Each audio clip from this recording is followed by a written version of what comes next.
Subhanahu wa Ta'ala yang telah memberikan kita bermiliaran nikmat sampai siang hari ini. Alhamdulillah, Allah izinkan kita bersua online ya buat kita semuanya di sini dalam acara Isnat Tausiyah podcast yang insya Allah kita akan mendengarkan kisah-kisah menarik gitu ya, penuh inspirasi dan insya Allah juga ada hikmah-hikmah yang akan kita ambil dari dua pemateri kita hari ini gitu, yaitu Mbak Anisah Novi Karunia dan Mas Muhammad Zurhalki.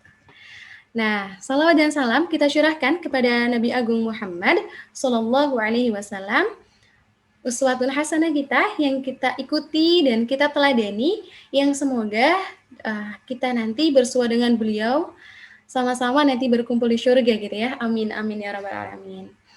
Baik, ini saya enaknya manggil ya kalau peserta itu kayak gimana ya?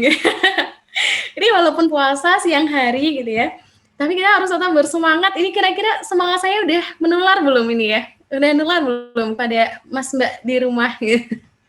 Semoga sudah ya. Gitu.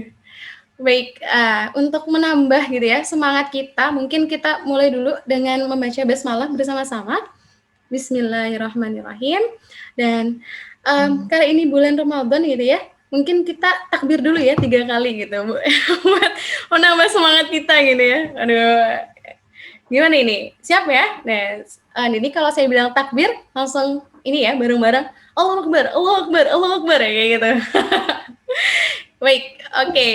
Udah siap semuanya? Sudah ya? Ya, Masya Allah. Ya, baik. Saya ini ya, komandoi, Masya Allah. Takbir, Allahu Akbar, Allahu Akbar, Allahu Akbar. Masya Allah. Barakallahu fikum. Kenapa kurang kompak ya? Ulangi lagi ya? Ya, ulangi lagi. Ada yang lupa unmute, Mbak. Oh, ada yang lupa unmute. Iya, betul. Mungkin ya, monggo di unmute dulu, Mas Mbak gitu. Oh, monggo itu. Oh, ya, mungkin ada yang luar Jawa ya, silahkan gitu yang mau meng-unmute dulu. Ya, kita ulangi lagi ya. Ya. Ini kayaknya masih di mute semua ya? Masih kebanyakan.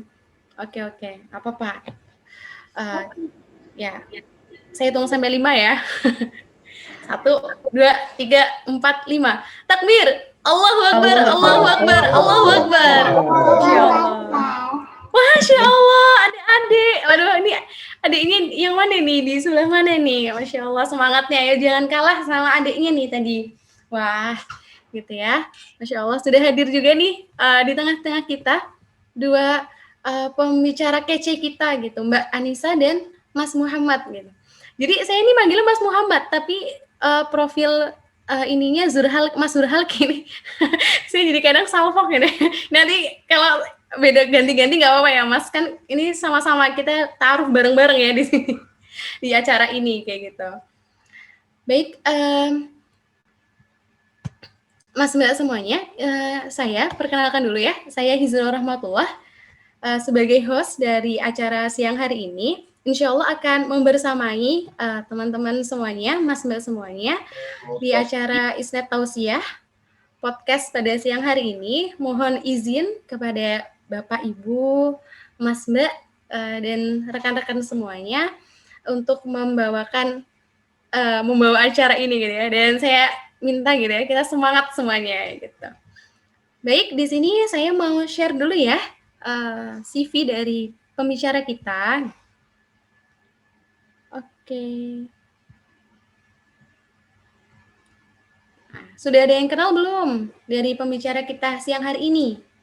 Atau teman kuliahnya mungkin? Ya, ini ya. Baik.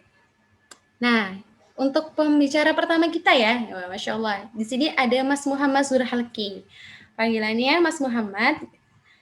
Nah, beliau ini kalau tadi udah di Indonesia ya, Mas? Tadi saya udah. Ya, udah di Indonesia. Tepatnya di mana, Mas? Sekarang lagi di Sulawesi. Oh, Pantik itu Sulawesi ya?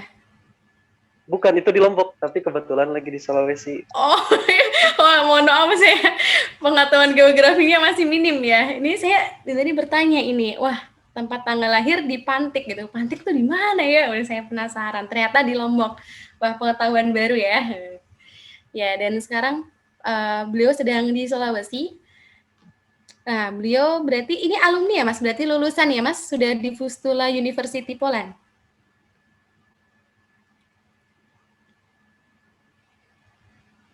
Ya?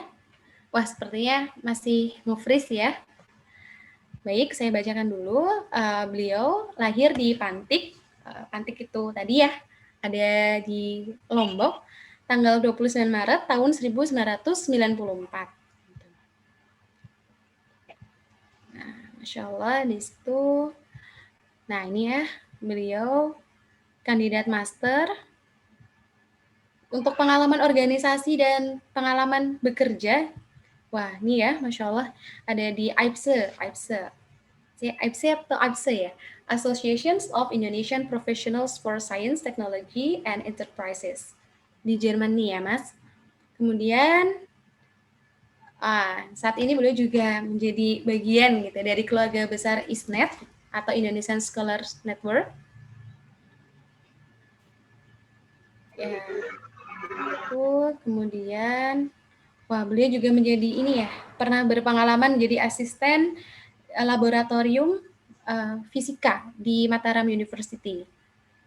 Nah, beliau juga ini kalau dari profil lainnya seorang debater gitu ya. Pernah juga menjadi invited adjudicator atau sebagai juri dalam National School Debating Championship dari Kementerian Ristek Dikti ya, Kementerian Ristek waktu itu tahun 2019. Wah, ternyata punya hobi lain ya selain meneliti, yaitu itu ya Mas, debat bahasa Inggris. Oke, lanjut untuk profil pembicara yang kedua, ada Mbak Anissa Novi Karunia. Kalau ini super mom ya, Masya Allah. Karena statusnya menikah gitu ya. Ini super ini Mbak Anissa ini dari Yogyakarta, kelahiran 11 November tahun 1992. Untuk satu sudah menikah, tinggal di Yogyakarta, tepatnya di Bantul. Nah, ini untuk nomor handphone. Untuk jenjang pendidikan, wah, ini Jogja murni ya, Mbak. Masya Allah. Dari SD, SMP, SMA, SMK, sampai dengan S2 di Jogja. Nah, untuk pendidikan non-formalnya, beliau pernah mengikuti program privat pajak A dan B, kemudian privat pajak C gitu ya, dari Fakultas Ekonomi UNY dan juga dari FEB UGM sebagai peserta. Kemudian untuk pengalaman organisasi, Masya Allah ya, banyak sekali, mulai dari SMK sudah aktif dalam OSIS, ROHIS, kemudian juga pramukaan ya di Dewan Ambalan, kemudian aktif juga dalam kegiatan dan komunitas penelitian. Ya.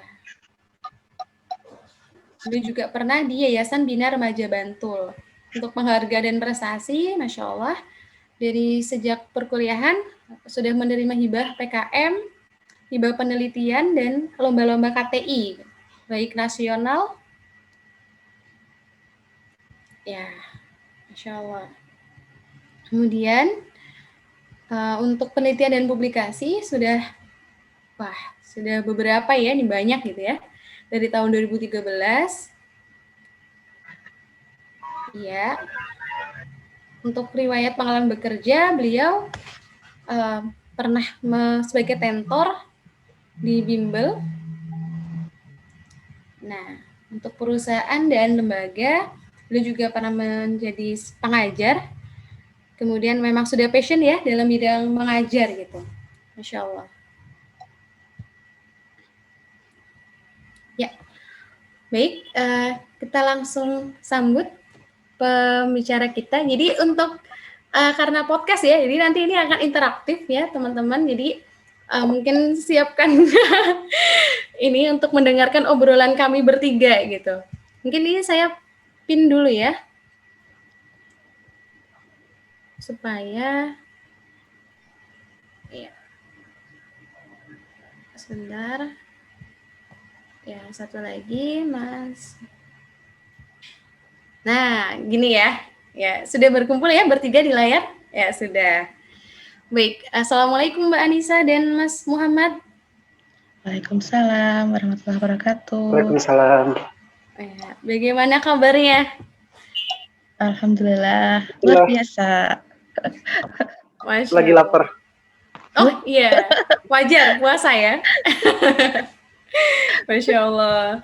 Ya, ini berarti lagi di yang Mbak Anissa lagi di Bantul ya Mbak? Ya, Jogja, Bantul. Di Jogja. Jogja Selatan. Ya, Jogja Selatan. Kemudian Mas Muhammad sedang di Sulawesi gitu ya. Masya Allah. Ini mungkin kenalan dulu ya. Kalau tadi kan perkenalannya karena saya yang bacakan gitu ya. Nah, saya akan mempersilahkan dulu.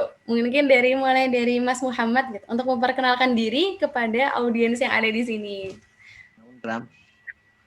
Assalamualaikum warahmatullahi wabarakatuh. Waalaikumsalam warahmatullahi wabarakatuh. Perkenalkan teman-teman sekalian, nama saya Muhammad Zurhalki, alumni S1 dulu di Universitas Mataram, kemudian baru selesai bulan Februari kemarin di Warsaw, Polandia untuk Magister Energi Manajemen. Alhamdulillah, sekarang sedang ikhtiar untuk lanjut PhD. Mohon doanya. Semoga Masya Allah. Masya Allah. Semangat menuntut ilmu. Masya Allah. Takbir. Allahu Akbar. Masya Allah. Ya. Udah perkenalan itu aja Mas. Ada perkenalan yang lain mungkin Mas? Apalagi ya? Oh iya, gabung di ISNET sudah lama, lumayan lama gabung di ISNET. Tapi fokusnya di ISNET NTB. Ada Pak Firman juga yang sering memberikan nasihat ya. Alhamdulillah. Sekarang masih ikut di beberapa organisasi selain ISNET, masih gabung di AIPSE di Jerman, meskipun online semua ya. Terus ikut di IAJ, Ikatan Alumni Jerman, yang divisi Eropa juga. Itu saja, sama pengajian di masjid dekat rumah. Jadi bagian konsumsi. Oh, Masya Allah. Konsumsinya itu yang menyiapkan atau yang menghabiskan, Mas? Dua-duanya. Rangkap jabatan. Iya, Masya Allah. Kembali ke Indonesia, baliknya jadi ini ya, Mas? Remaja masjid gitu. Berarti ini bukan remaja masjid ya? Pemuda masjid sekarang. Nah, bisa dibilang lagi begitu. Jadi bapak masjid, Mas. Betul. Amin. Kita doakan ya. Amin. Nah, selanjutnya kita kenalan dulu nih dengan pembicara yang kedua nih, Mbak Anissa. Ya, silakan Mbak. Assalamualaikum warahmatullahi wabarakatuh. Waalaikumsalam warahmatullahi wabarakatuh. Selamat siang semuanya.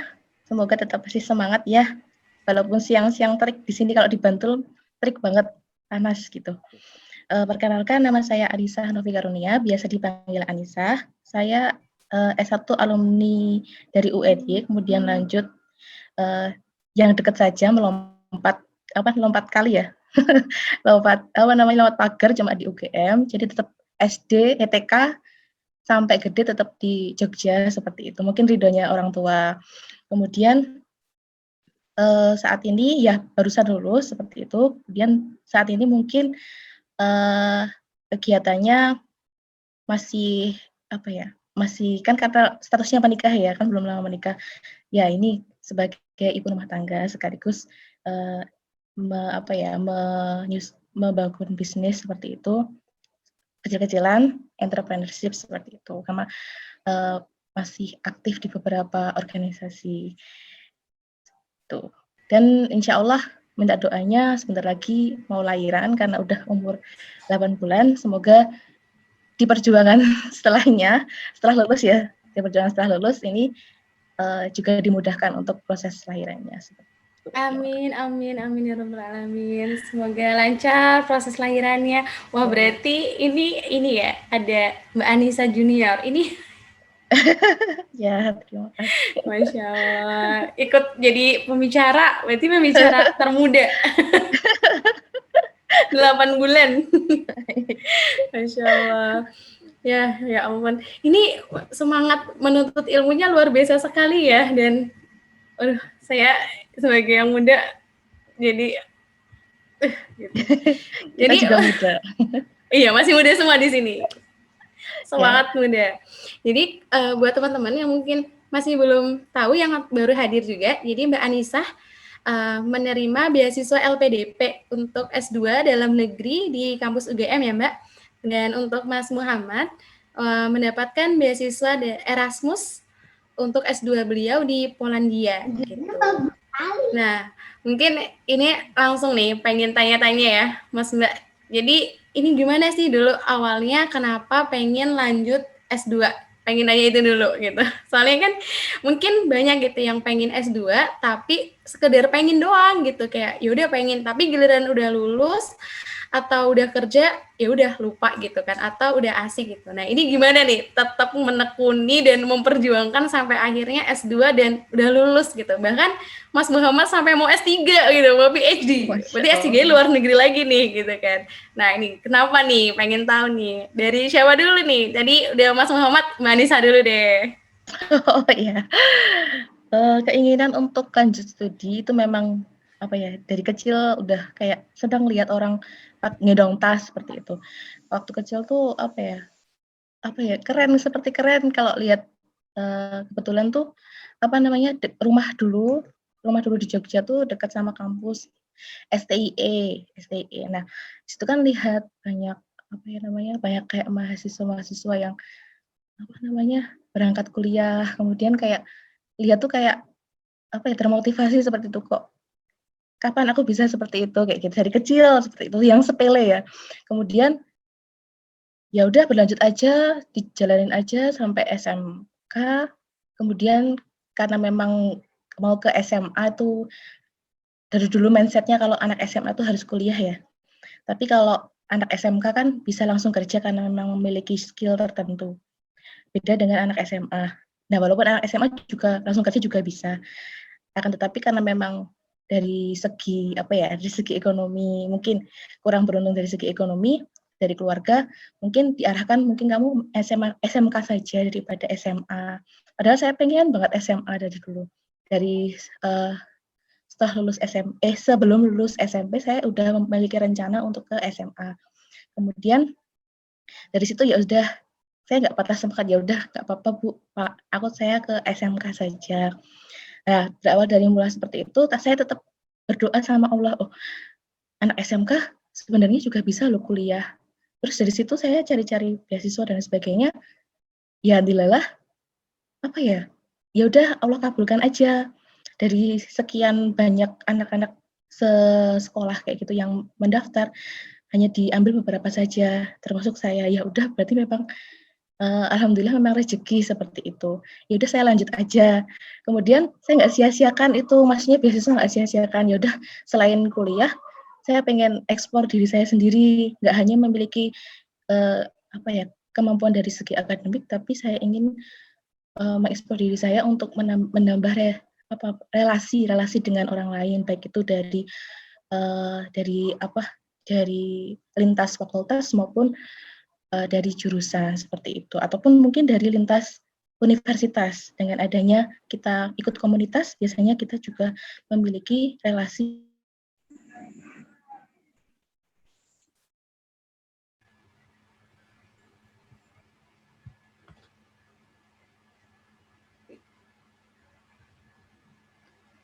Ya, sepertinya sedang ada kendala sinyal.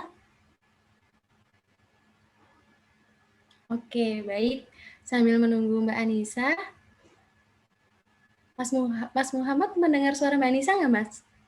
Enggak. Oh ya, berarti lagi nge-freeze ya, mungkin lagi ada kendala sinyal.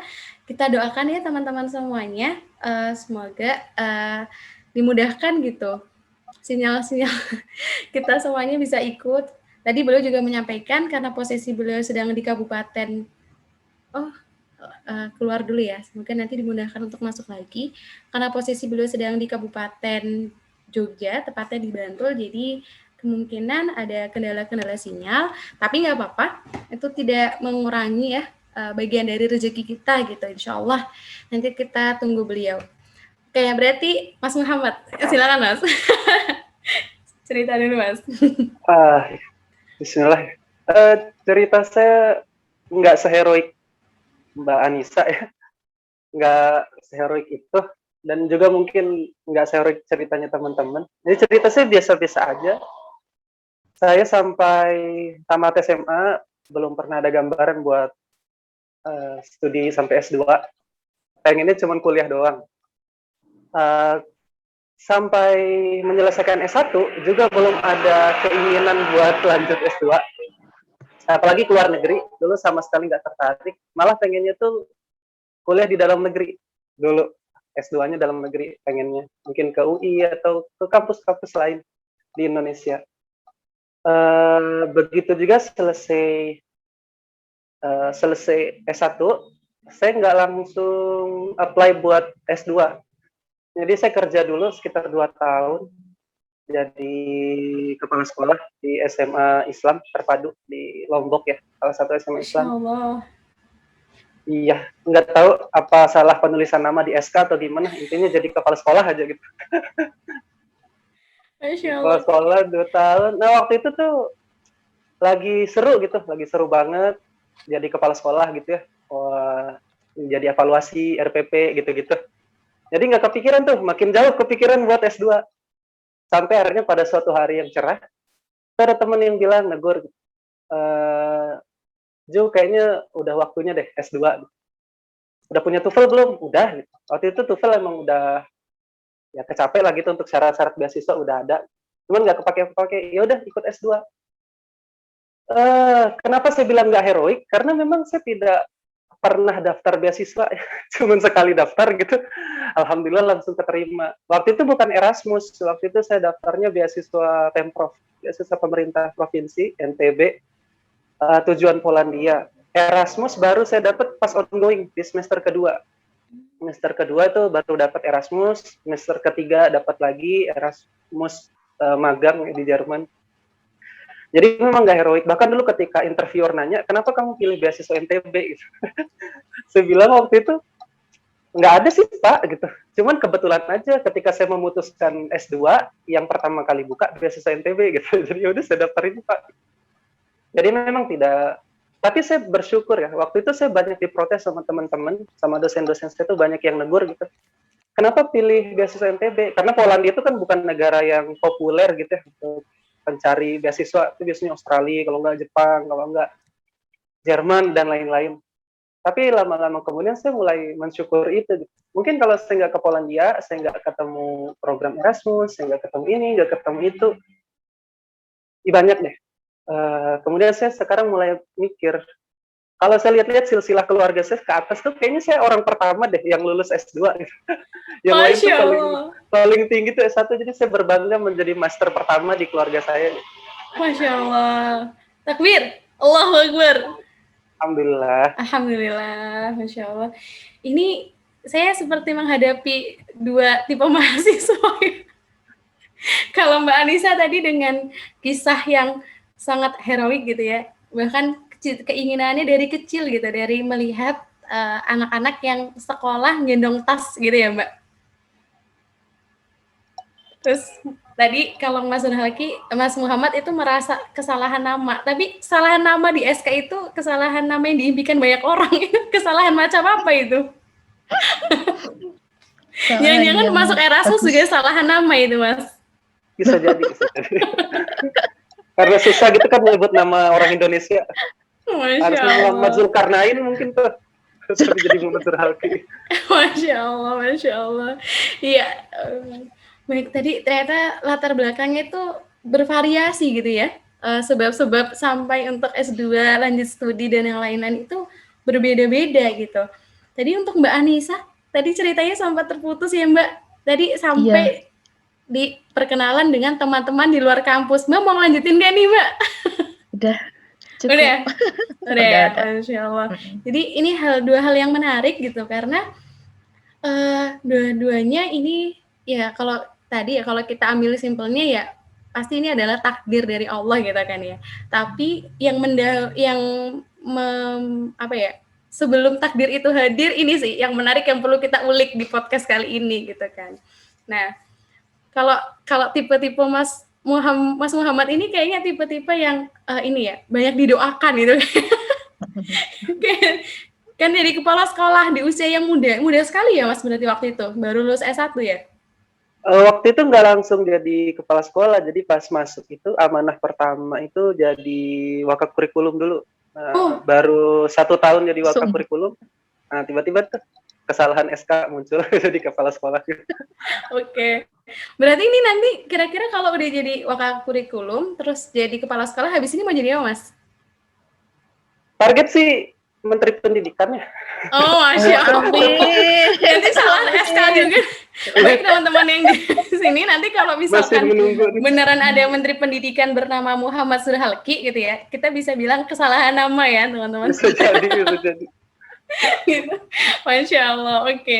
Baik, mungkin ini ya akan jadi cerita yang menarik gitu kalau Mas dan Mbak mau menceritakan gitu.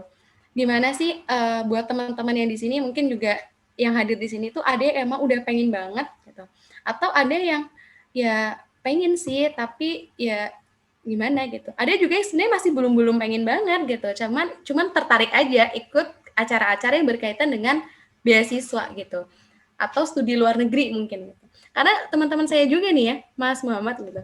Kalau ditanya gitu, kenapa sih pengen kuliah di luar negeri? Iya pengen jalan-jalan ya. Ada yang pengen jalan-jalannya gitu. Maksudnya motivasinya itu macam-macam gitu kan. Nah ini gimana nih? Mungkin dari Mbak Anissa sama Mas Muhammad untuk bisa sampai gitu mendapatkan beasiswa LPDP dan juga beasiswa Erasmus tuh apa saja sih yang dipersiapkan? Tadi udah spoiler sih ya tentang persiapan bahasa gitu ya. Tes tadi TOEFL ya Mas, kayak kalau IELTS gitu kan. Nah, selain itu tuh apa aja gitu? Mungkin dari Mas Muhammad dulu. Lagi-lagi saya tetap dengan vibe yang sama ya, tidak heroik banget gitu. Ya jalan kaki dulu 10 km ke kampus gitu. Ini enggak seheroik itu gitu. Ya saya biasa-biasa aja, alhamdulillah. Tapi saya tuh dari S1 sering juga ikut seminar, ikut sosialisasi LPDP, sering. Meskipun nggak ngebet banget pengen S2, tapi waktu itu saya mikir, ya udah yang nabung ilmu aja gitu ya, nambah deposit ilmu gitu. Siapa tahu nanti kepake suatu hari. Masya Allah. Jadi emang dari S1 sering ikut, meskipun memang nggak ada niat. Saya lihat teman-teman tuh luar biasa banget persiapannya, dan saya, aduh, nggak bisa dibanggakan lah ya persiapannya. Kalau dibilang persiapan, saya alhamdulillah termasuk dikasih Allah tuh S2 tanpa persiapan yang terlalu ekstrim gitu. Waktu mau daftar beasiswa MTB, kebetulan waktu itu udah punya skor TOEFL gitu, yang sudah cukup untuk daftar. Waktu itu juga ikut tes TOEFL itu iseng-iseng juga gitu, iseng-iseng berhadiah. Kalau nggak salah ikut tes TOEFL itu tes pertama kali deh. Pertama kali ikut tes TOEFL, H-10 sebelum deadline beasiswa MTB. Alhamdulillah tuh hasilnya keluar, skornya cukup, akhirnya daftar. Kemudian pas ikut Erasmus juga, waktu itu di TOEFL nggak dibolehin. Jadi TOEFL ITP itu tidak diperbolehkan, yang diperbolehkan itu hanya IELTS dan TOEIC.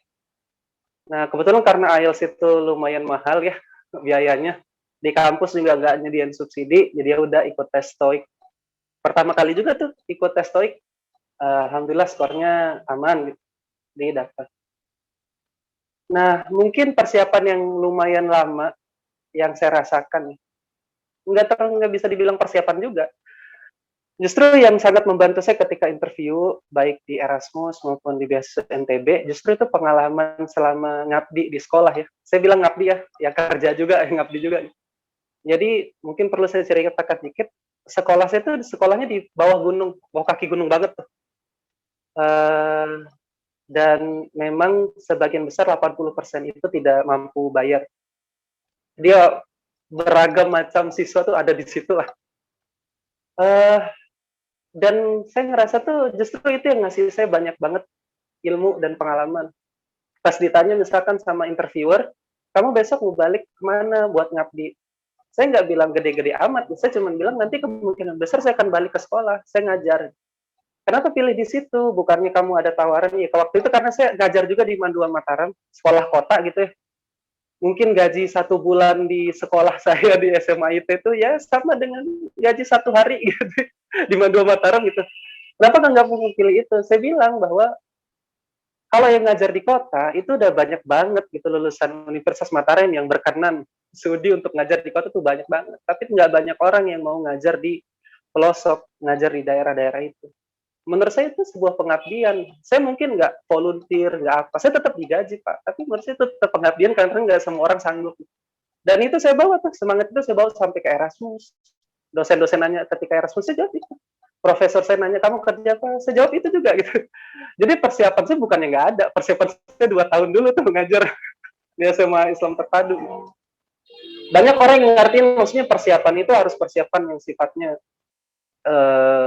dokumen gitu. Harus punya ini, harus punya sertifikat itu. Tapi bagi saya enggak, persiapan mental gitu.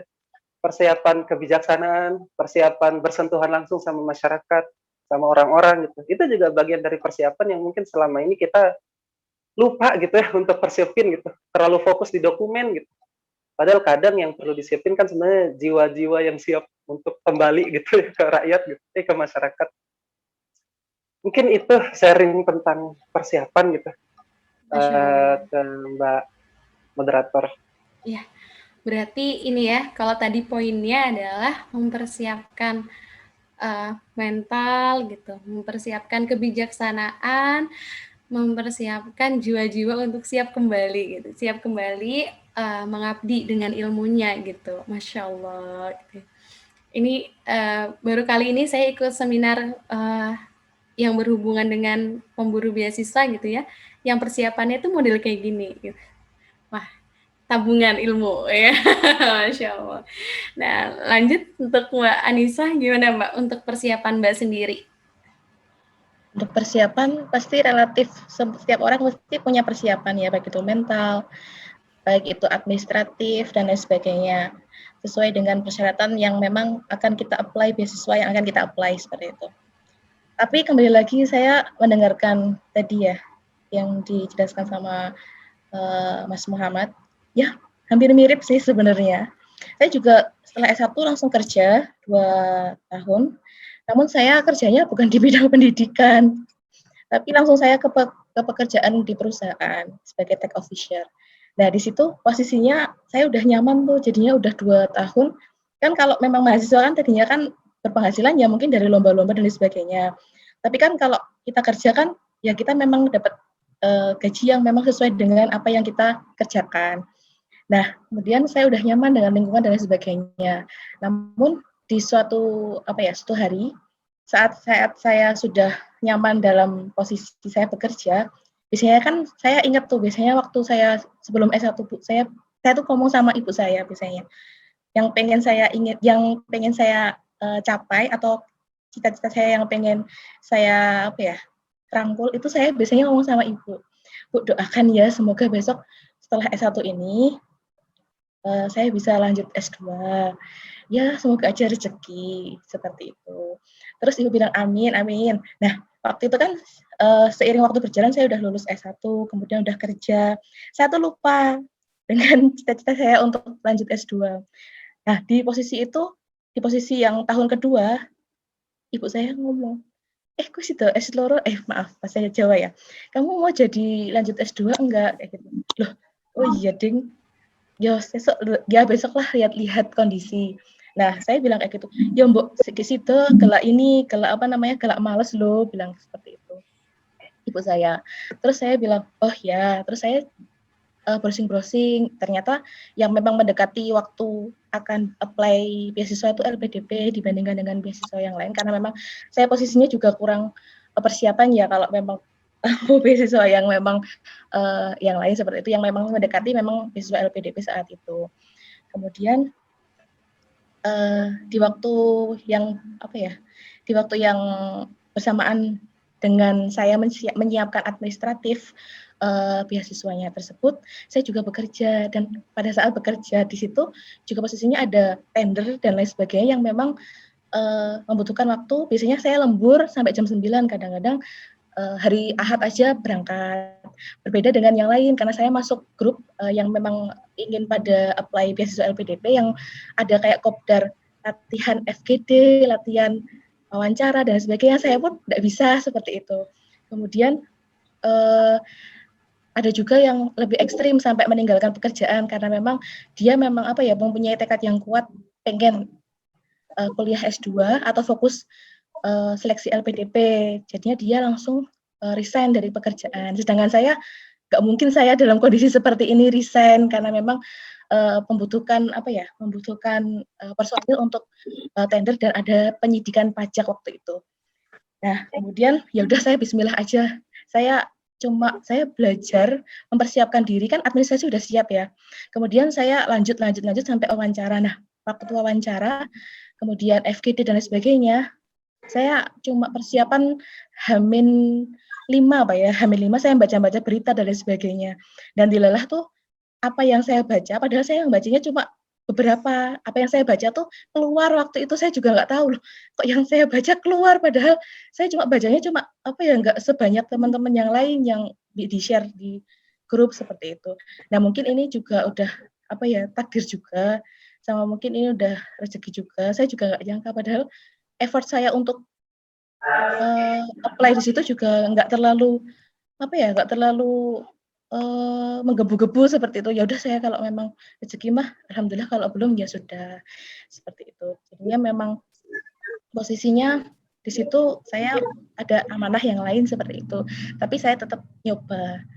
Ya alhamdulillah memang itu rezeki dan memang saya juga nggak nyangka kok bisa seperti itu. Padahal saya cuma ya udah iseng-iseng berhadiah. Waktu itu juga terkait dengan bahasa juga persiapan juga enggak. Langsung aja nyoba 1 kali tes, kalau udah terus langsung keluar, udah sesuai dengan kualifikasi saya apply, udah seperti itu. Udah secara administrasi seperti itu. Tapi kalau secara mental ya insya Allah pasti persiapkan. Di mana kita memang kalau keterima alhamdulillah, kalau enggak ya sudah, kita coba di waktu yang lain. Tapi alhamdulillah keterima, ya sudah kita jalanin.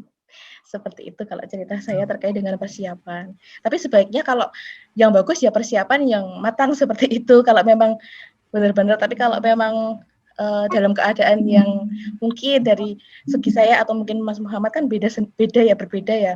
Ya mungkin itu termasuk keberuntungan dari Allah dan rezeki dari Allah. Masya Allah.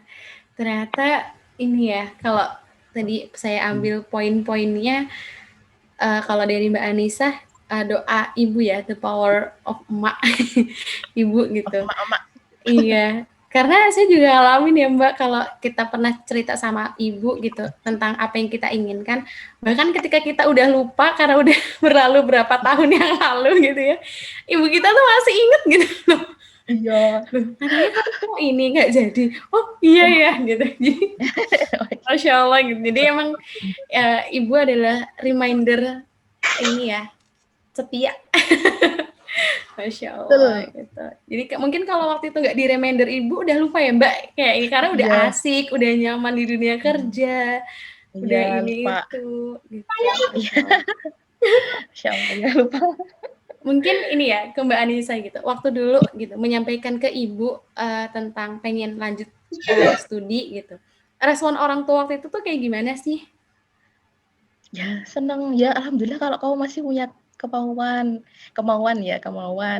Kalau kita memang udah punya kemauan tinggi, insya Allah kemampuan akan mengikuti. Untuk kemampuan untuk berdoa ataupun untuk berikhtiar sesuai dengan kualifikasi kita naik tingkat seperti itu, naik tingkat ke jenjang yang lebih tinggi seperti itu.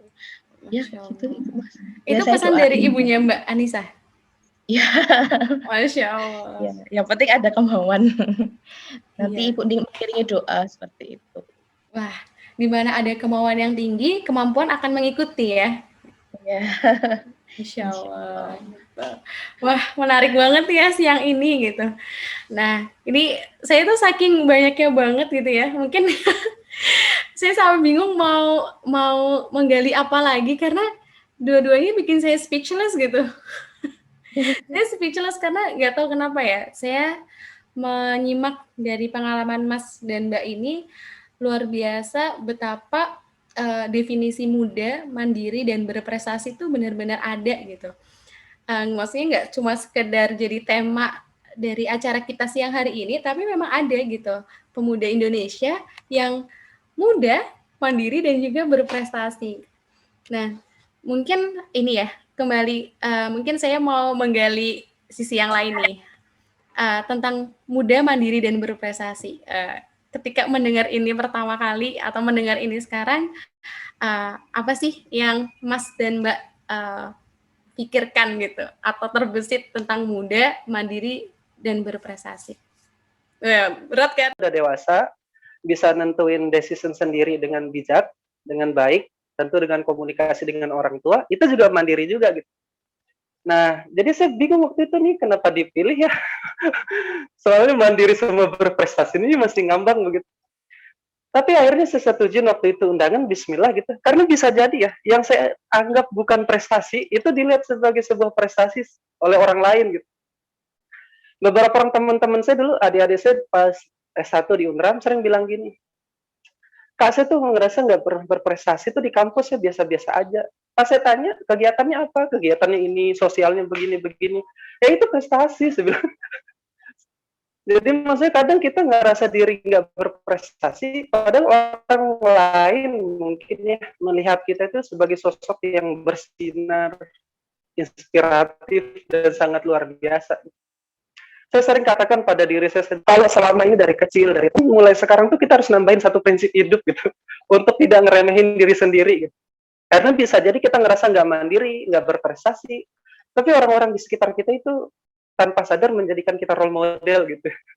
Entah dengan alasan apapun, nggak tahu apa yang dilihat. Sama seperti ketika saya diamanahkan jadi kapsek, saya masih sampai sekarang tuh masih bingung dulu kepala yayasan tuh apa yang dilihat gitu ya.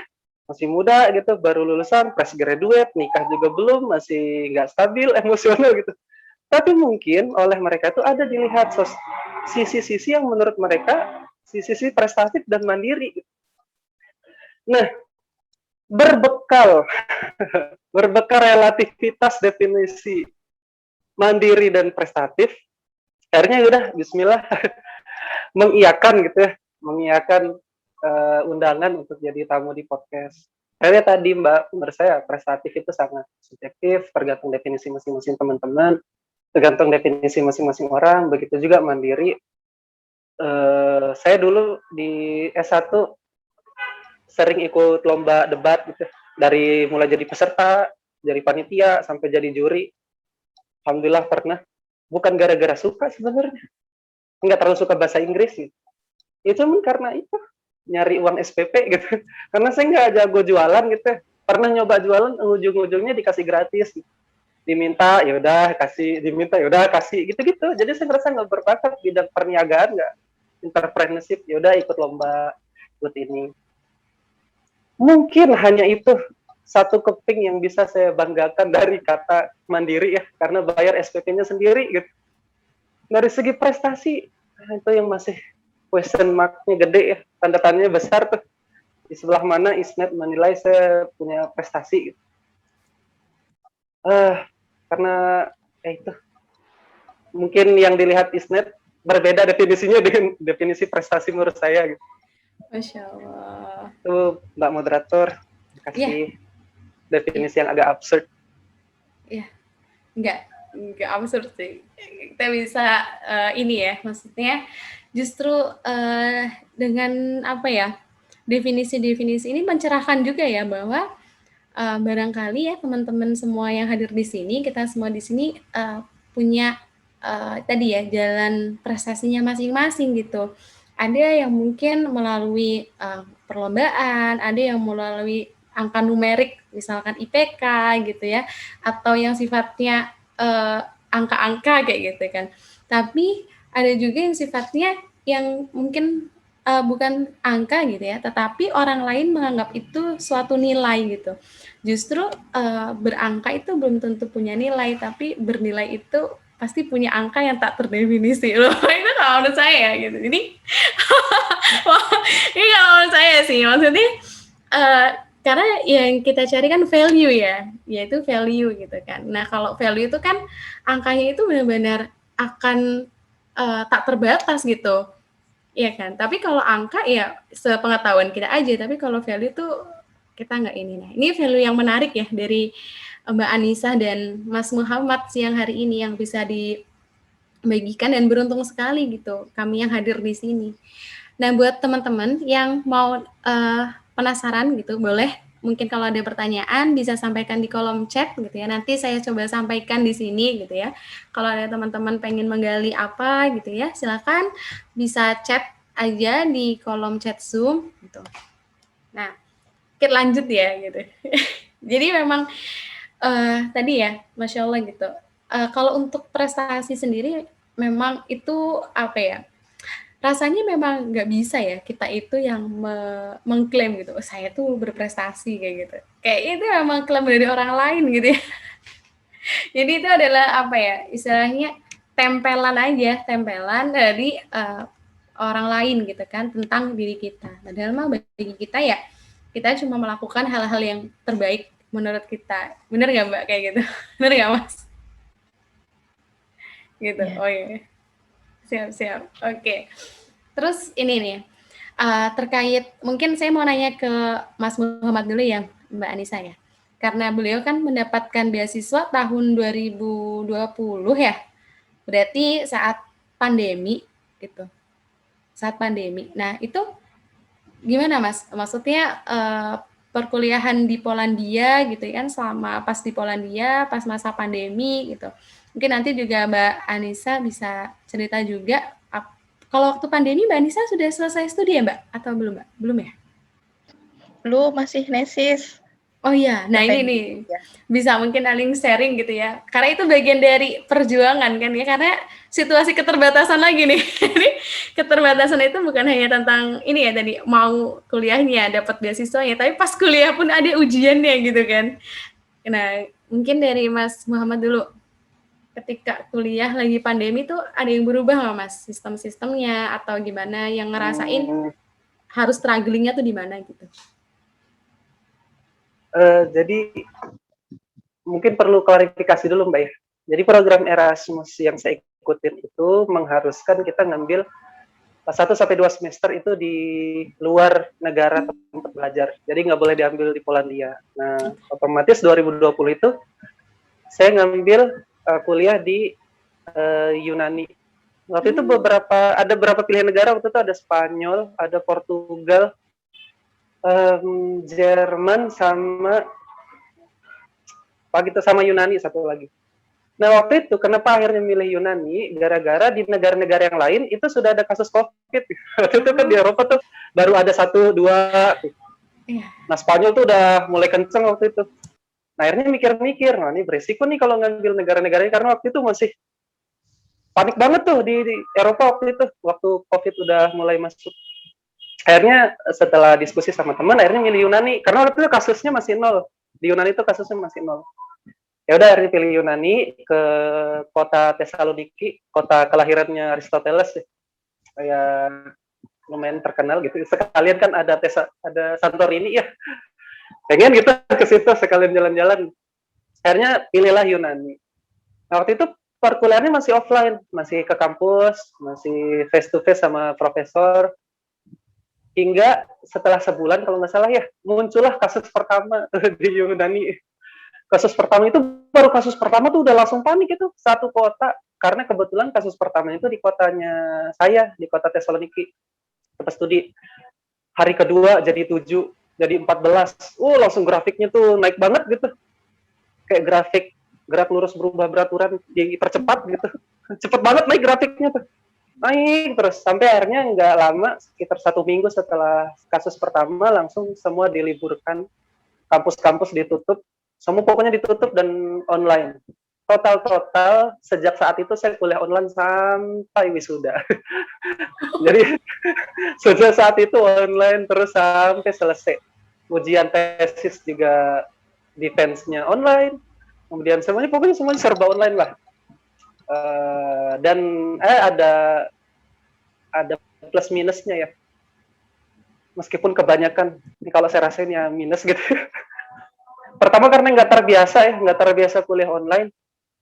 Kebetulan juga itu semester 3, waktu itu ada kuliah-kuliah yang memang lagi susah-susahnya, lagi banyak-banyak rumus dan hitungan. Diajarinnya dengan sistem online, kesempatan tanya juga ke profesor agak kurang. Jadi Allah strugglingnya luar biasa. Tuh nilai udah kayak gelombang kosinus tuh naik turun, udah nggak stabil tuh nilai. Tapi alhamdulillah selesai dengan ini. Waktu itu sempat mikir ya, kalau tahu begini mending pilih Spanyol aja gitu ya. Atau Perancis atau Jerman, sama-sama ada kasus gitu. Tapi Masya Allah ternyata banyak banget hikmah. Saya juga nyampe di Yunani. Waktu itu di Yunani saya tahu kalau populasi Muslim kurang dari 0,1%. Baru tahu kalau di Yunani udah 200 tahun nggak ada masjid. Baru tahu strugglingnya kayak gitu. Ya, ngasih sudut pandang yang berbeda. Baru ngerasain tuh Ramadan berdua aja di kamar. Karena di kota Tesalonika itu cuma 2 orang mahasiswa Indonesia, 2 orang. Terus WNI juga kayaknya cuma 10 orang total di kota. Jadi benar-benar ya definisi of minority ya itu baru berasa gitu. Minoritas yang minoritasnya banget.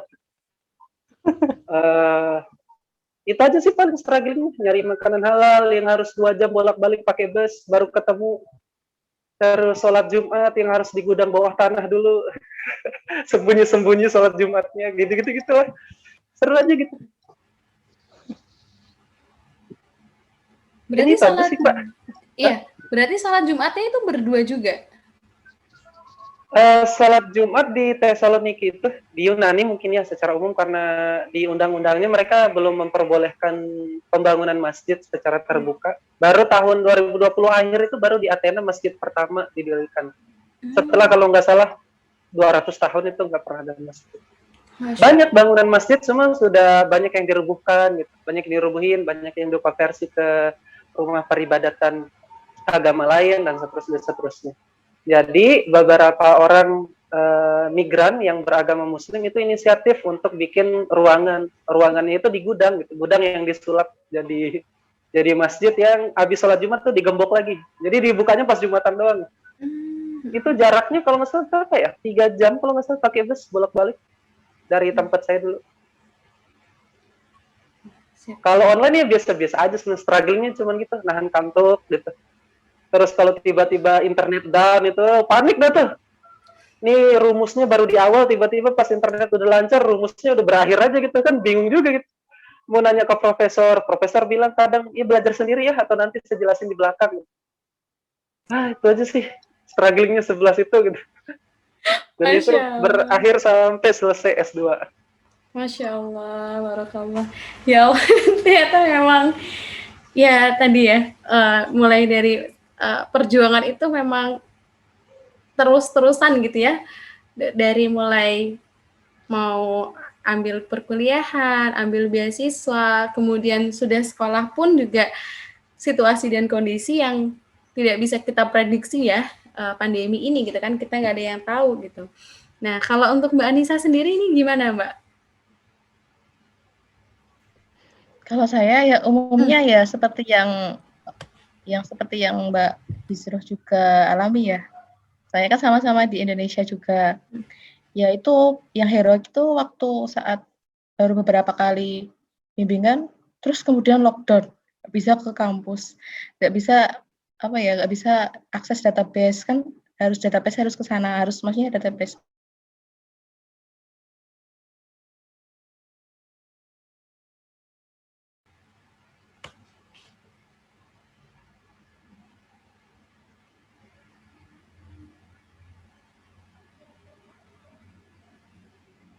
Nah, tiba-tiba online, bingung onlinenya mau seperti apa waktu itu, waktu awal-awal masih bingung ya.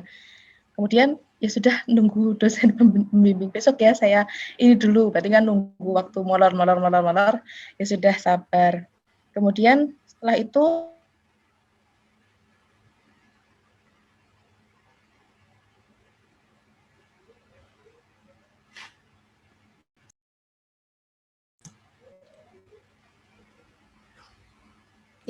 Ya, baik ya Mbak Anissa, kita tunggu Mbak Anissa bergabung lagi. Ya, mungkin ada audiens yang ingin bertanya. Wah, mau ikut ngobrol bareng kita nih? Kalau ada bisa raise hand mungkin. Oke. Gak ada ya kayaknya. Oke, baik. Kalau gitu saya lanjutkan ya. Oke, sambil nunggu Mbak Anissa ya tadi. Mungkin buat Mbak Anissa ini ya tadi nggak jauh beda sama yang dialami juga buat teman-teman ini di Indonesia gitu. Cuman memang kalau tadi ternyata Mas Muhammad itu di Yunani ya. Kenapa? Yang menarik kenapa milih Yunani selain pandemi tadi nggak ada alasan lain, Mas?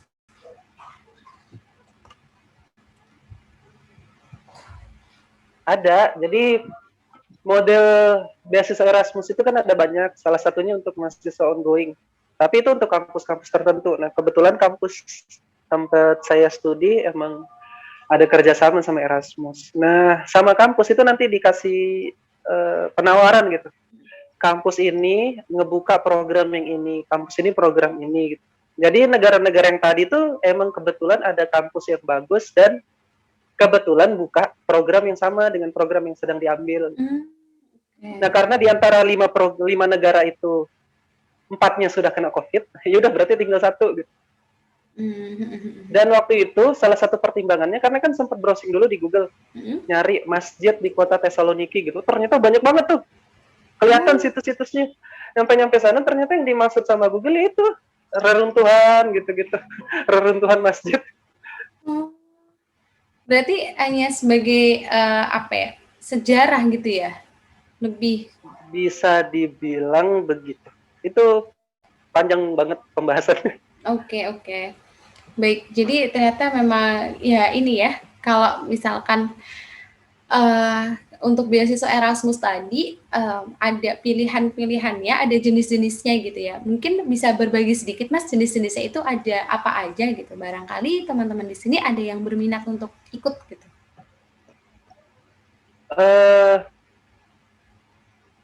Ini saya dalam kapasitas bukan official ya. Bukan official statement. Ya, disclaimer ya teman-teman semuanya. Iya. Dalam kapasitas sharing pengalaman pribadi doang. Beberapa pengalaman katanya teman-teman ada yang full beasiswa untuk S2. Nah itu saya nggak tahu karena bukan itu jenis program yang saya ikutin. Yang saya ikutin itu ada 2 jenis Erasmus. Ada Erasmus studi dan Erasmus internship.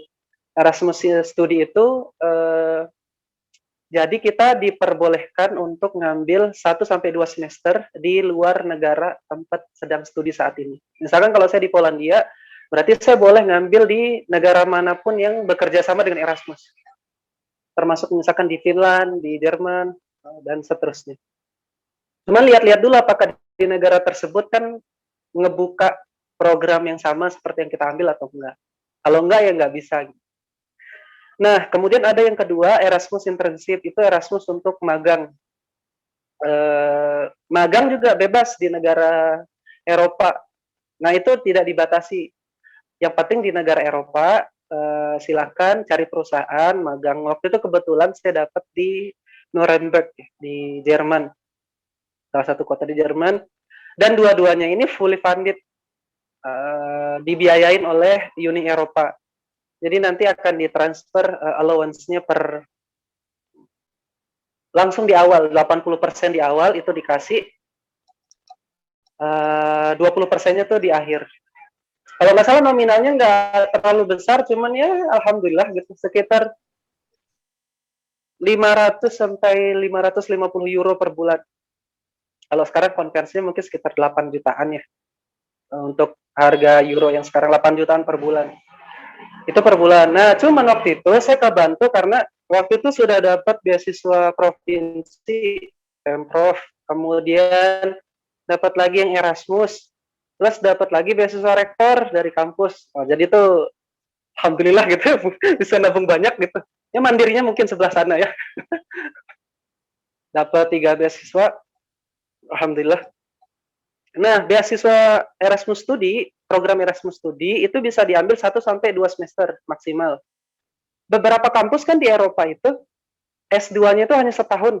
Ada beberapa kampus yang offering masternya itu hanya dalam waktu 2 semester. Contohnya misalkan beberapa kampus di Portugal, di Spanyol itu cuma 2 semester.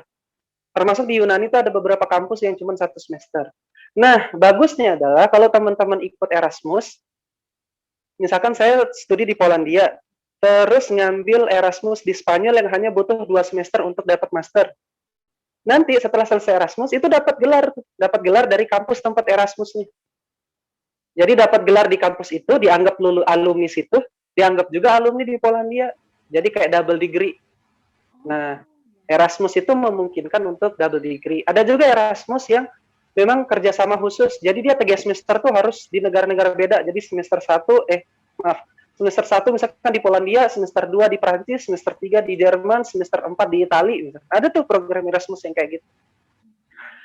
Setahu saya di Indonesia, beberapa kampus itu kerjasama dengan Erasmus. Karena beberapa mahasiswa Indonesia itu sering gitu ke Polandia, pas ditanya program apa, program Erasmus. Kalau nggak salah kemarin tuh ketemu sama mahasiswa ITB, terus mahasiswa UGM. Baru 2 kampus itu aja sih yang ketemu. Yang mereka tuh ngambil short semester, cuman 2 semester gitu di Polandia. Ada yang ngambil 2 semester di Yunani. Nah, silakan teman-teman bisa cek gitu ke bagian International Office kampus masing-masing. Pak, kita kerjasama nggak sih sama Erasmus gitu? Kalau kerjasama, ya udah daftar aja. Dan di Indonesia tuh 2 kali lipat gitu allowance daripada kami yang di Eropa. Kalau kami kan cuma 500 euro. Kalau di sana itu berapa ya? Sekitar 1.000 euro gitu sebulan. Sekitar 17 juta sebulan untuk orang Indonesia yang mau ambil Erasmus di Eropa. Jadi segera tuh ke International Office masing-masing. Wah, siap-siap. Nah, mungkin bagi audiens di sini yang sedang menempuh studi di Indonesia, bisa ngubungin International Office ya di kampusnya gitu untuk tanya apakah bekerja sama dengan Erasmus gitu. Oke. Nah, ini tadi Mbak Anissa nge-WA masih berusaha untuk bergabung lagi karena ada kendala sinyal gitu ya. Berarti ini bertanya lagi ke Mas Muhammad ya. Gitu.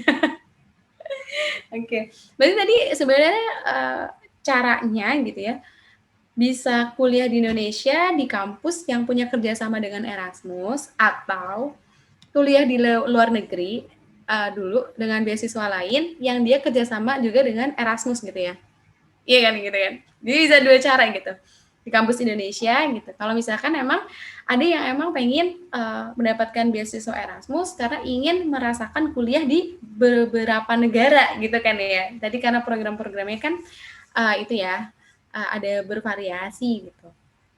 Wah, siap. Berarti waktu itu ketika ngambil Erasmus waktu itu lagi semester berapa, Mas? Waktu itu saya ikut tesnya semester 2.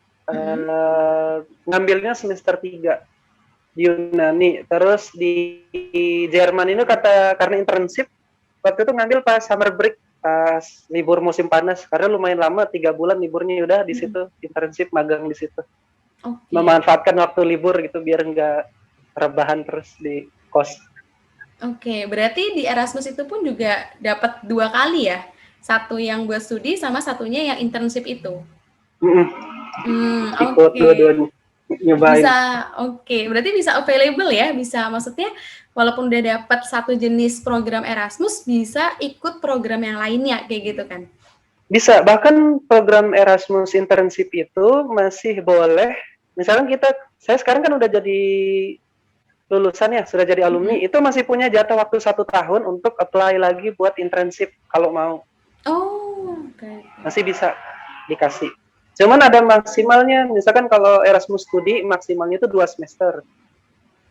Setelah itu boleh ngajuin lagi, tapi enggak difunded lagi, jadi cuman bawa nama program aja, atau nama program Erasmus. Kalau internship itu maksimal, kalau nggak salah 6-7 bulan maksimal. Jadi boleh dipecah tuh, misalkan 3 bulan dulu tahun ini, tahun depannya ngambil 4 bulan, tuh bisa.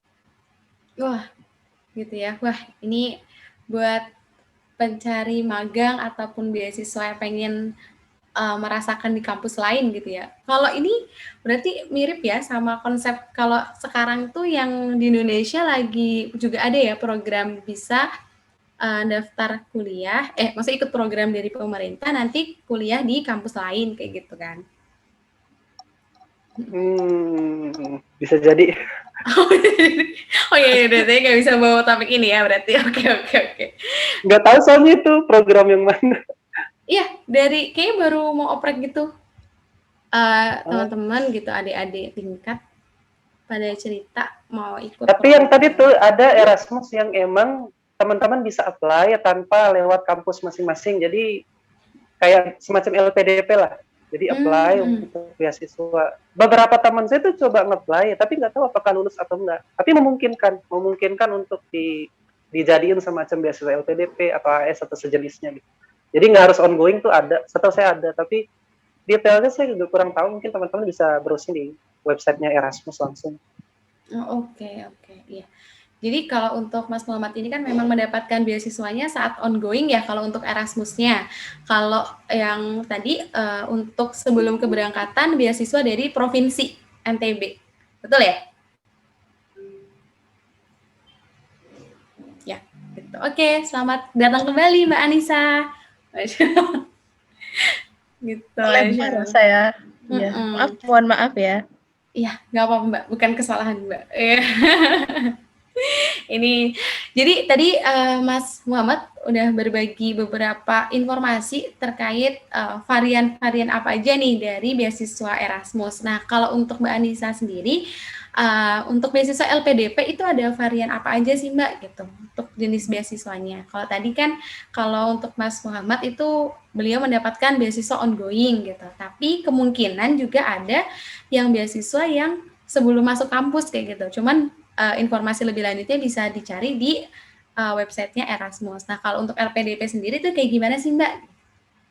Oh, kalau beasiswa LPDP ya bedanya ya nggak boleh ongoing, jadinya memang harus yang pertama bukan diserahkan pada orang yang memang sedang ongoing S2 ataupun S3, kemudian tidak diperolehkan melamar beasiswa S2 atau magister bagi pendaftar yang sudah S2.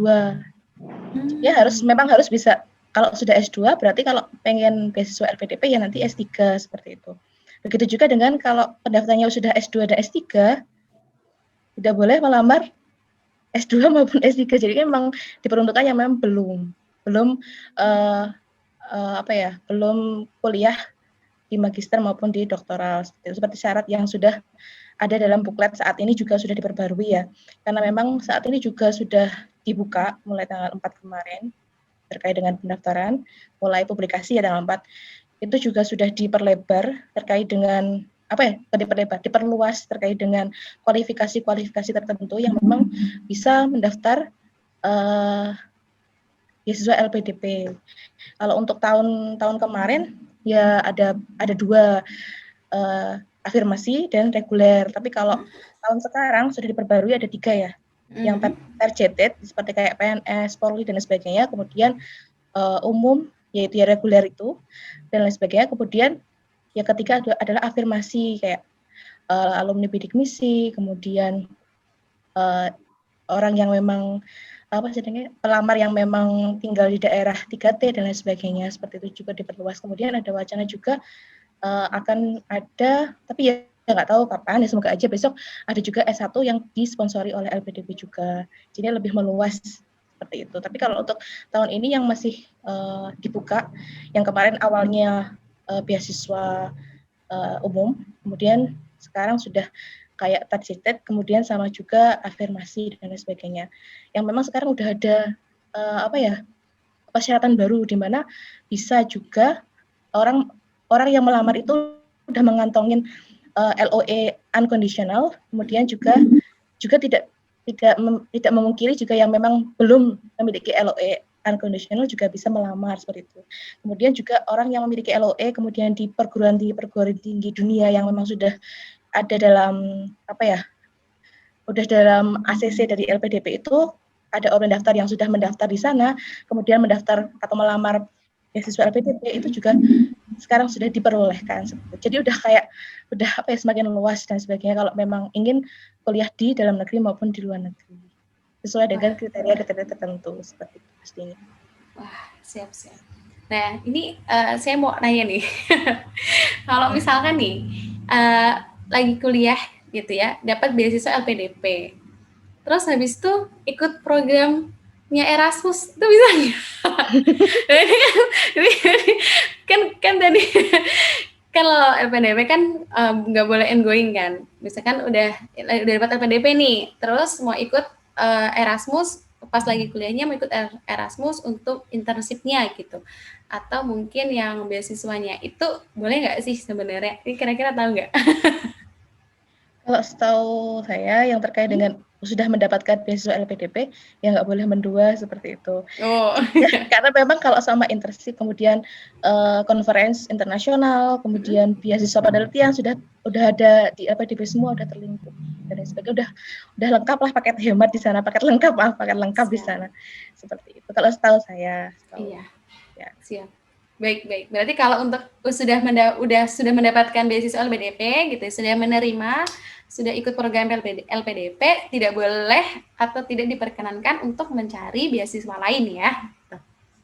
Gitu. Oke. Nah, kalau untuk beasiswa Erasmus untuk Mas Muhammad gitu, tadi kan dapat beasiswa dari provinsi ya, dari provinsi. Terus habis itu bisa daftar Erasmus. Berarti untuk Erasmus ini dia terbuka walaupun mahasiswa ini sudah mendapatkan beasiswa dari institusi manapun gitu. Betul. Jadi boleh mau 2, mau 3 gitu. Erasmus tetap oke. Jadi kalau pada kasus LPDP ya Erasmus welcome aja gitu. Nah, tapi kan LPDP-nya nggak ngebolehin. Iya, oke. Berarti kalau tadi LPDP itu paket lengkap, kalau Erasmus sendiri itu kalau tadi saya dengar kan dapatnya uang saku ya, gitu.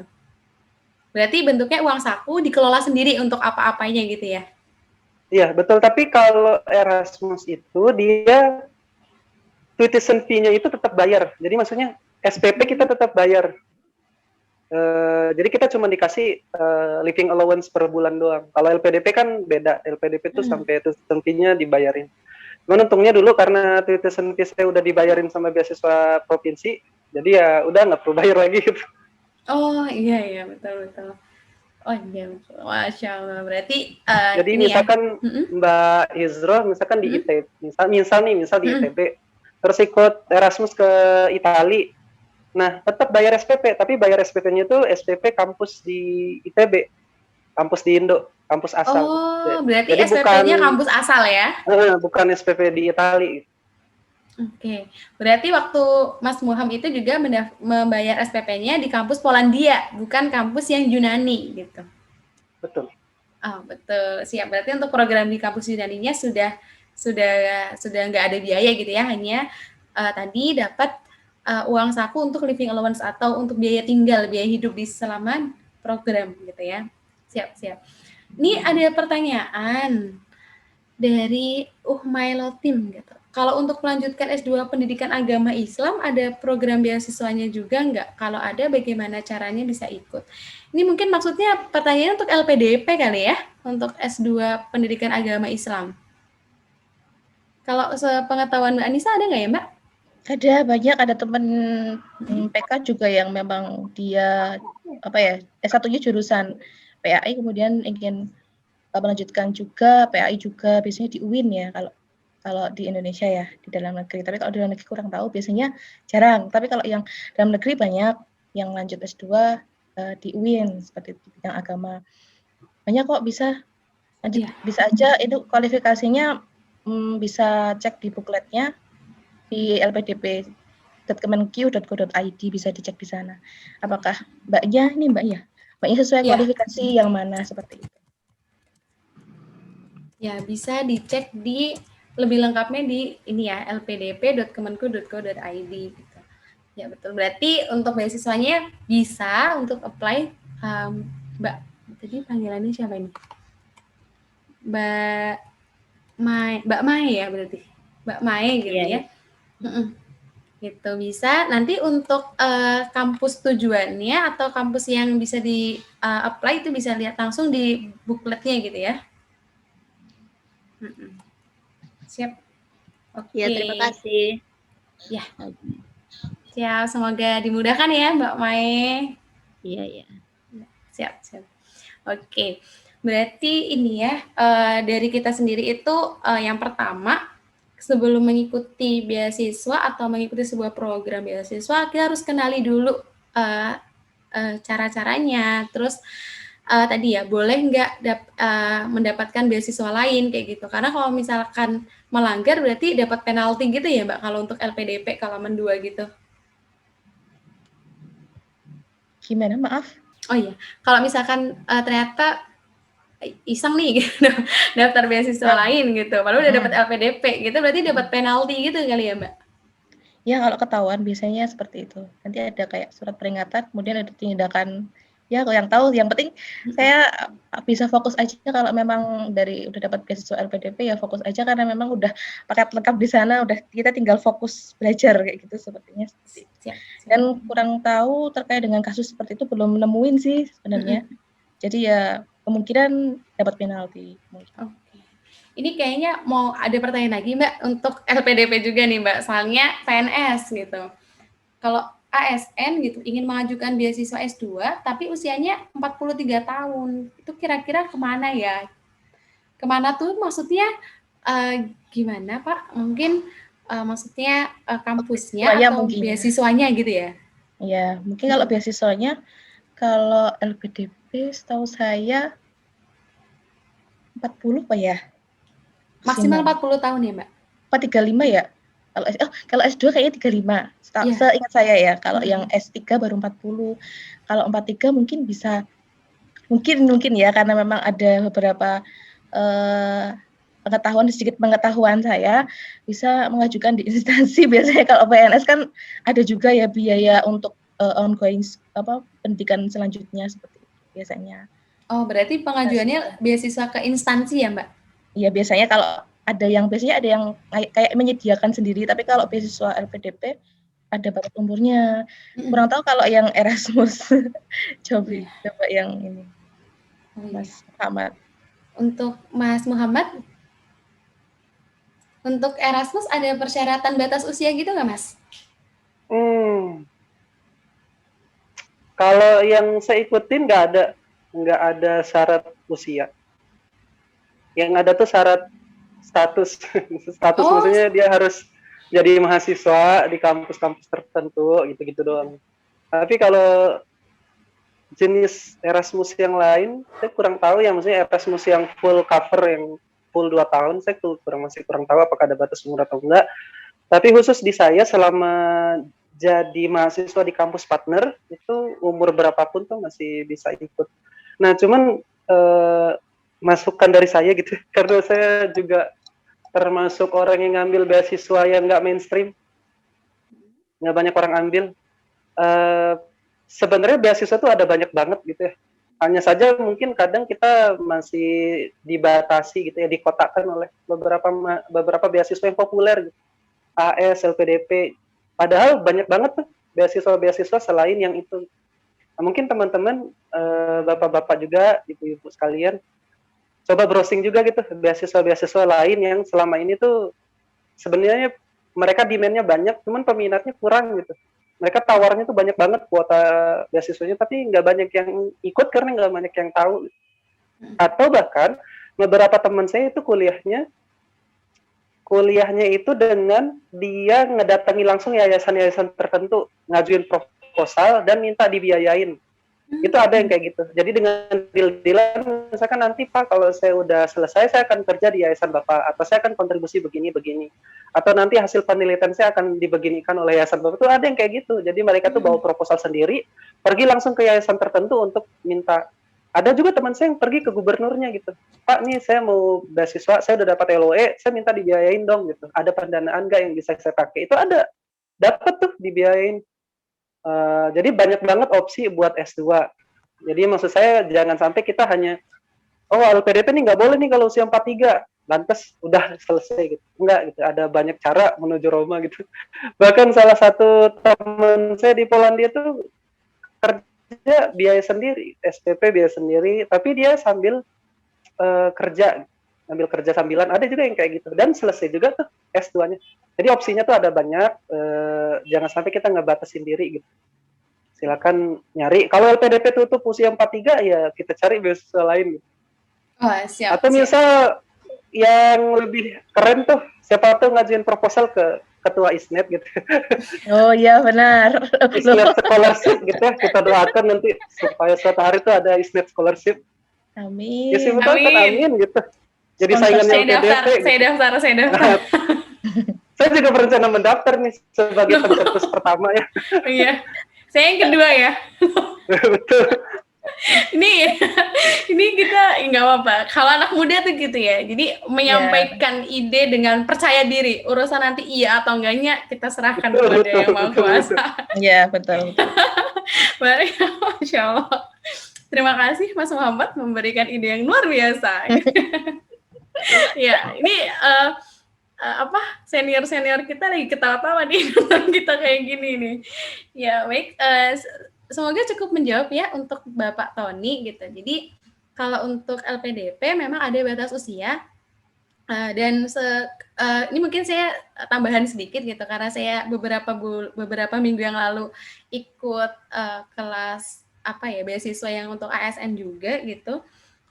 Kalau untuk ASN itu memang yang pertama harus dapat izin dulu dari atasan gitu. Jadi misalkan ada kepala bidang atau kepala bagiannya itu, gitu. Jadi dapat izin dulu. Kalau misalkan diizinkan, baru bisa untuk mendaftar beasiswa LPDP. Karena kalau tidak mendapatkan izin atasan, semisal pun nanti berkuliah S2, maka S2 itu tidak bisa dianggap atau tidak bisa dihitung sebagai kredit poin untuk ASN gitu. Jadi tetap saja menggunakan ijazah S1. Jadi tidak bisa kenaikan jenjang atau kenaikan karir karena biasanya kalau di ASN studi itu untuk kenaikan jenjang karir kayak gitu kan ya. Gitu. Mungkin ini sedikit tawaran berbagi gitu.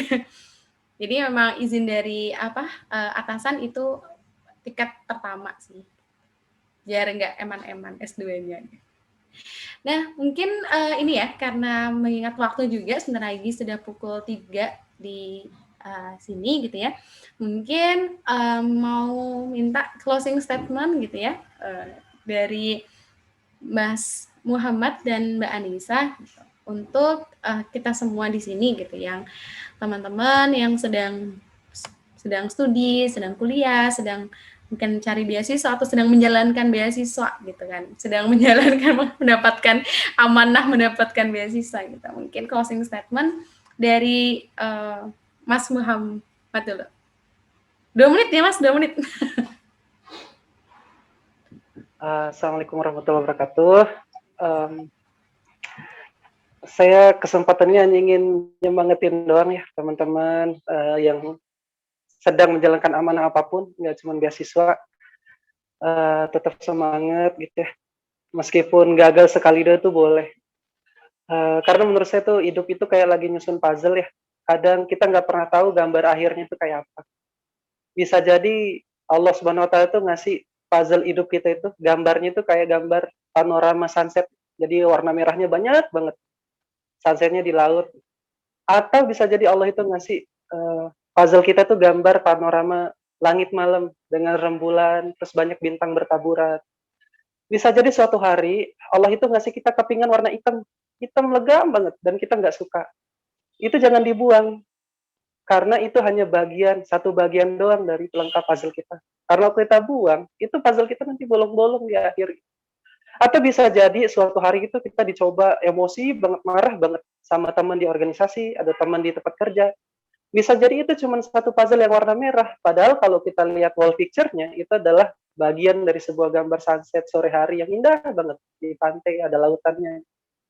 Nah, kalau kebetulan Bapak Ibu, teman-teman suatu hari nanti kebetulan dapat kepingan puzzle yang warna hitam atau warna merah yang nggak suka, sudah di-keep aja dulu sambil nunggu-nunggu. Nanti suatu hari akan dapat kok kepingan puzzle yang warna pink, warna hijau, warna biru. Tinggal nunggu aja waktunya gitu.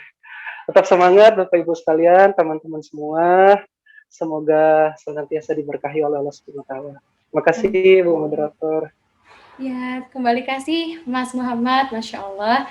Selanjutnya Mbak Anissa, Masya Allah. Ya, Masya Allah, tadi mengena sekali ya yang disampaikan oleh Mas Muhammad ya. Ya, seperti itu juga. Jadinya saya juga ingin menyemangati di saat memang saat ini pandemi ya. Jangan jadikan suatu suatu keadaan atau suatu situasi yang memang sangat memprihatinkan saat ini itu menjadi suatu kekurangan atau membuat kita semakin lemah. Malah kita harus bisa lebih bersyukur, mendekatkan diri kepada Allah, kemudian juga selalu berusaha untuk terbaik.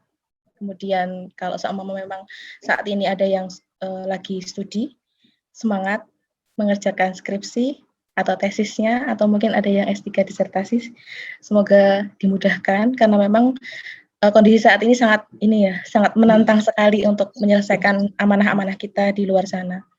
Ya mungkin sesuai dengan yang saya katakan tadi, amanah dari orang tua, yang penting kita mau, nanti kemauan itu akan menggiring kita untuk kita menjadi mampu dalam berdoa, meminta kepada Allah, kemauan kita untuk mampu berikhtiar untuk menggapai impian dan cita-cita kita nanti, seperti itu. Terima kasih Mbak Moderator, Mbak Hizroh. Masya Allah, barakallahu fikum, Mas Mbak. Jazakumullah khair, Mas. Jazakumullah khair untuk Mas Muhammad dan Mbak Anissa gitu ya, sudah berbagi kisah inspiratif gitu ya, dengan pemaknaan baru gitu, karena walaupun temanya sama gitu ya, walaupun yang diceritakan tentang beasiswa, tapi kalau beda kepala juga beda hikmah yang disampaikan gitu. Jadi Masya Allah sekali gitu, kami bersyukur bisa diberikan kesempatan sama Allah buat belajar dari Mas-Mbak semuanya gitu, dari Mas Muhammad, dari Mbak Anissa gitu ya. Dan terima kasih tadi sudah di closing dengan doa juga, dan itu yang benar-benar kami butuhkan gitu ya, karena ya senjata utama dari mukmin adalah doa gitu ya. Baik, saya selaku host atau moderator kayaknya di acara ini, mohon maaf apabila ada kekeliruan dalam penyampaian, kata-kata yang kurang berkenan, saya mohon maaf. Mohon maaf ya Mas Muhammad gitu dan Mbak Anissa gitu. Kalau tadi saya yang muda biasanya mungkin masih banyak kekeliruan gitu, jadi saya mohon maaf gitu.